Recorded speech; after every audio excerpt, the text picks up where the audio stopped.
নমস্কার বন্ধুরা, কেমন আছো সবাই? ঐশী অ্যান্ড মম চ্যানেলে তোমাদেরকে স্বাগত জানাই। আজকে আমরা এসেছি লাল মাটির দেশ। মানে কোথায় বলো তো? একদম ঠিক ধরেছ, বোলপুর। বোলপুরের রায়পুরে। এইখানের ভাগবত সদনে, এখানেই আমাদের গুরুদেবের বাসভবন। এসেই তো প্রথমে মহাপ্রভুর বাল্যভোগ পেয়ে গেলাম। অপূর্ব প্রাকৃতিক সৌন্দর্যে ভরা এই মঠটি। এবারে বলি কেন এসেছি। আমাদেরকে আজ প্রভুজি আমন্ত্রণ জানিয়েছেন। এখানে আজ একটি ভাইয়ের অন্নপ্রাশন, তাই সেই উপলক্ষেই আমরা এসেছি।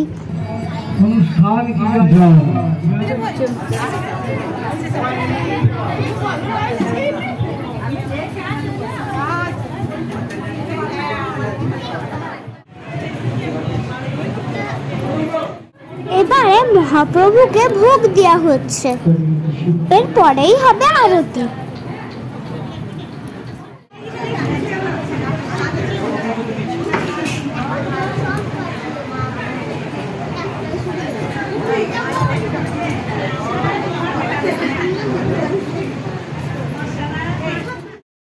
আর এই যে মহাপ্রভুকে দর্শন কর সবাই, মহাপ্রভু কিন্তু ভীষণ জাগ্রত। এইখানে যে ভগবান আছেন তার অনেক প্রমাণ দিয়েছেন, যেমন আলেখ্য থেকে মধু ঝরার।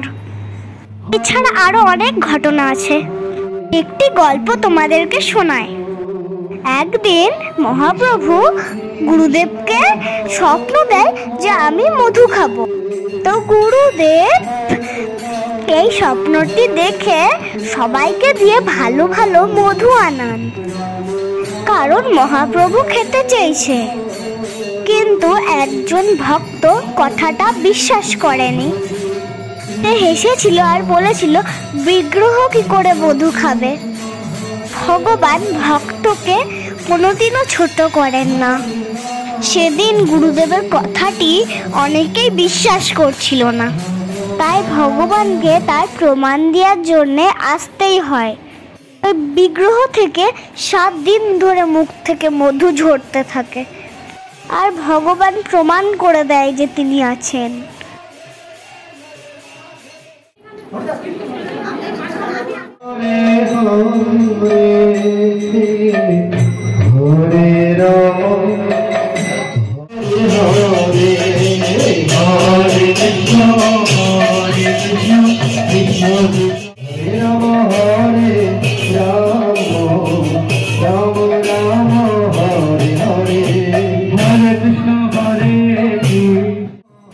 সেই ভাইটিকে মুখে ভাত খাওয়ানোর আয়োজন চলছে, আর আমরাও এখানে বসে পড়েছি দেখার জন্য। ভাইটিকে একদম ছোট্ট গোপালের মতন লাগছিল।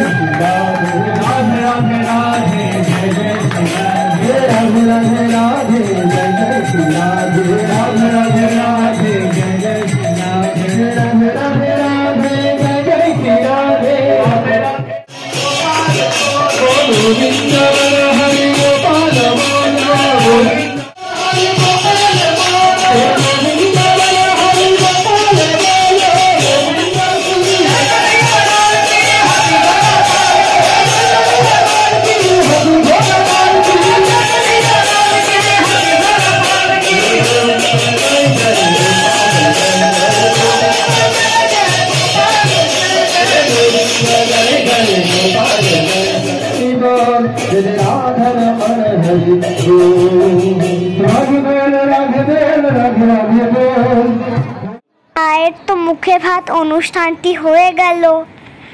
এবারে আমরা বসে পড়েছি প্রসাদ পাওয়ার জন্যে। আজ প্রসাদে কিন্তু অনেক কিছু ছিল, আর অনেক লোকেরও কিন্তু নিমন্ত্রণ ছিল। প্রভুজি আমাদের সাথে কথা বলছেন।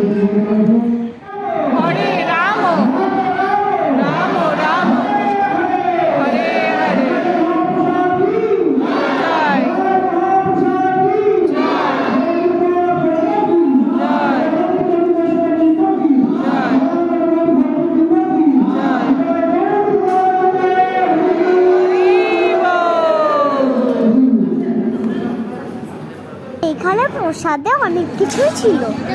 ভাত, পালং শাকের তরকারি, মুগের ডাল, আলু পোস্ত, পটল রসা, পোলাও, মটর পনির, চাটনি, পাঁপড়, পরমান্ন, রাজভোগ, সন্দেশ, আর শেষ পাতে ছিল আইসক্রিম। তাই খাবার পরে আমরা একটু আইসক্রিম খাচ্ছি। আর এইটা হচ্ছে মঠের বাগান। এইখানে জানো টাইগার বলে একটা কুকুর আছে, সেও কিন্তু একটা ভক্ত। তার গলাতেও আছে তুলসীর মালা, আর সেও কিন্তু নিরামিষ খায়, একাদশী করে। কি সুন্দর দেখো বাগানখানা, এখানেই তো থেকে যেতে ইচ্ছা হচ্ছে। আর এই ভক্ত আবাসটি কিন্তু অনেক বড়। আর এই দেখো, এই ঘরটিতে টাইগার আছে। দেখো এই জায়গাগুলো কি সুন্দরভাবে বানানো হয়েছে। তো এবার এখান থেকে আমাদের বাড়ি ফেরার পালা। সারাটা দিন বেশ ভালোই আনন্দে কাটলো। তোমাদের ব্লগ ভিডিও কেমন লাগছে জানাতে ভুলো না। আর তোমরাও কখনো এই বোলপুরের মঠটা ঘুরে আসতে পারো, দেখবে খুব ভালো লাগবে। তাহলে এবার আসি।